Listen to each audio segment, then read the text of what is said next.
Hello po sa lahat ng viewers natin dyan. Ito po, nandito po kami sa bundok.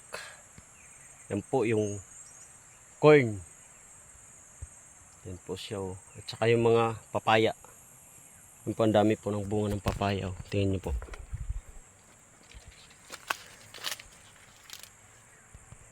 Yan po yung papaya oh. Yan, dami bunga. Kuha din po tayo. At saka yung talong. Kumukuha po tayo ng bunga ng talong. Ito po. Harvest po tayo. Baka para may maulam po kami mamaya. Wala na pong bunga. Nakuha na po yata eh. Ito marami pong bunga dito ng papaya oh. Diyan lalaki ng bunga. Dito po ako. Yan. Dito po sa bundok. Ito.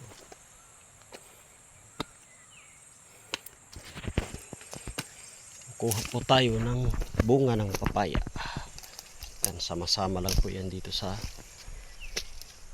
bukid, sa bundok ko. Sama po yan dyan. Ito po, ang dami po ng bunga ng papaya. Hop tayo. Yan yung malaki lang po kunin natin. Yan. Pang ulam na po kami mamaya. Sa langho kuha ko, kinuha ko. Marami po yan dito. Saka dyan pa yung isa oh. Sana.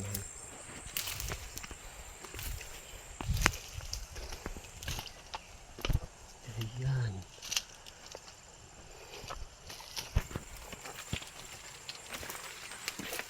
Tsaka ito yung kamuting kahoy po. Yan. Ito po yung kamuting kahoy. Tapos siya oh, yan. Kamuting kahoy po yan. Maliliit pa. Tapos siya ma-harvest. Tsaka wala pa yung laman.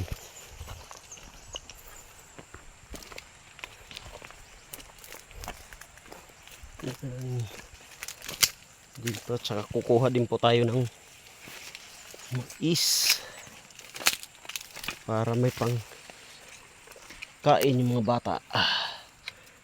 Dito po kuha po tayo ng bunga ng talong. Yan po siya oh, bunga ng talong. Yan, dito po yan. Yan. Tingnan natin. Yan, mga maliliit pa. Kailangan nyo kukunin po natin yung malalaki na kasi para sa susunod meron pa. Malalaki lang kung kukunin natin. Yan po. Ito nga po siya yung bunga niya oh. Kaya lang kulay pula. Yan po ay violet po yata to. Yan. Maliit pa. Hindi po pwede natin kunin. Ito na po yung malaki. Yan yung malaki. Yan po yung kunin natin. Yan. Ito may pangulam na po tayo.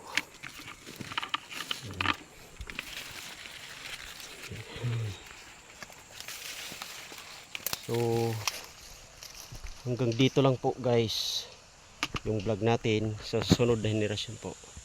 Sa sunod na pag vlog ko sa pagkuha na po ng mais. Ito maliliit pa, wala pa siyang bunga, wala pa siyang bunga.